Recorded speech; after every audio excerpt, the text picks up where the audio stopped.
I'm about to go get me some coffee and go get some gas because I don't have that many miles to go before I hit E.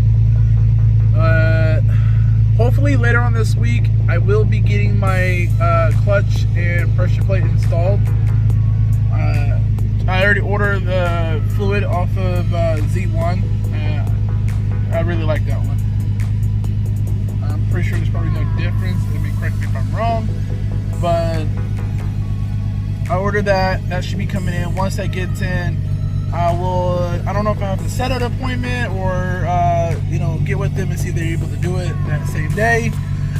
But the guy told me it is a 6-hour work and roughly about $700, give or take, just to do this. I'll go ahead and move my car out. Those fumes. So I decided what I want to do with the peel. Probably go with that flex peel. Once that's done, I'm gonna be looking into doing something else. Don't know yet, but I'm excited to go ahead and get this done. Last time I got my clutch and flywheel, and basically the whole thing replaced 2 years ago when my slave cylinder went out. But this time I'm actually just replacing the pressure plate and the clutch. That many miles left. Well, that's not that much. But for the most part, getting it all done, that's all that matters. Alright. Also, it is time for a replacement. A while back I tried to tighten this thing down and I guess I didn't tighten it down enough. So it's actually coming loose. I'm surprised it hasn't even fall off yet. I'm going to be replacing this right now. Just push that back in for now. I'm going to replace this whole entire thing. Do something different.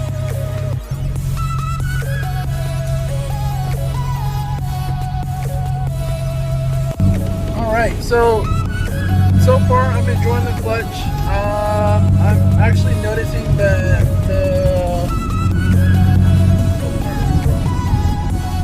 the engagement point is a little bit lower than the factory. Ooh, that's a nice Mustang.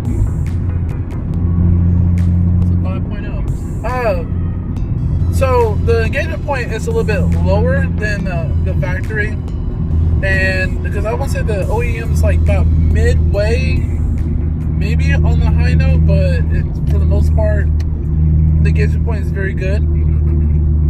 I am enjoying it so far. I'm trying so hard not to abuse it. So I'm already at like 372 miles. I still got a little bit of ways to go, and then I'll be able to see the full potential. You know what? I finally hit 503 miles. I don't know why I'm yelling. But anyways, I finally hit 503 miles. The clutch is starting to feel good. I must say during the first few drives, it took me a while to adjust. It was pretty hard, but so far I really like the Z1 clutch. I got the unsprung clutch, as y'all saw, whoever follows me on Instagram. But yeah, it feels really good. I've been very easy all the way up to 500 miles. Still thinking about just going ahead and being easy just for another 100, just in case.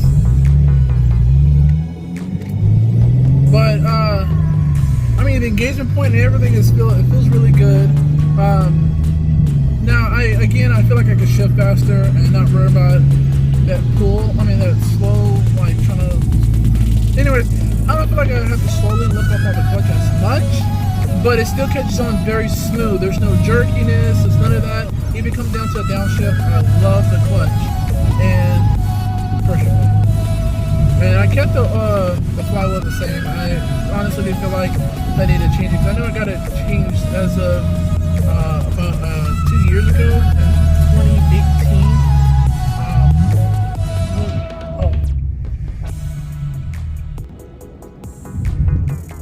Okay, so I feel like I didn't need to do much changing of it because of I had to replace that long. I didn't, there was really no major. When they looked at it, wasn't nothing to be done. But yeah, on the long scale, I did just change those two out, and again, the carpet's performing a lot better than what I did before. It's just like, again, it just took a while to get that stuff done. My car was in the shop for 5 days, and it took them a little bit longer. I don't know why. I was supposed to had it done that Friday. They got pushed to Saturday. Saturday got pushed to Sunday. Sunday they finally dropped the trend, from what I know. And they also, when they dropped the trend, they told me, okay, I forgot to order the raw bearing. I forgot to go ahead and order that. I was thinking about going to CSC, but I just told them to go ahead and order it, so it costs a little bit more. On the long run, I got that replaced. I will eventually get the CSC, just keep my options open and see what else I want to do, but from what I know, the CSC is worth going for. But for now, just gonna kick back and just get everything else done. But it was a doozy. I'm glad I didn't get charged overpriced for anything else, or I got overpriced for the raw bearing. But I don't know. I just feel like when I looked it up, I could find it in a better price range versus what I was charged. But anyways, got all that done and finally got my car ready. I got my car out, and they called me and say, hey, your car's ready. I was like, all right, I'm ready to come pick up my baby. So I'm gonna go pick my car up, and yeah, since then it finally went to 500 miles. Again, I'm thinking about going ahead and push it for another 100 instead of go ahead and batch on it. But I'm gonna try to not do too much unless I get a race. But for the most part, it is really good. So if you haven't followed me on Instagram at JDM_speeds. I'll put that right here, somewhere right there. And then also, since you're already watching it, hit the like button, subscribe to the channel. If you don't subscribe, just, if you don't mind, hitting the like button down below. Yeah, so tell me what y'all really think. I'm still trying to figure out what I want to go ahead and do next, but still, I'm just trying to keep it where I'm steady in an area that I want to focus on and get it fully done. As my friend always say, don't go halfway, go all the way. I'm not gonna curse, but yeah. All right, guys. Until next time.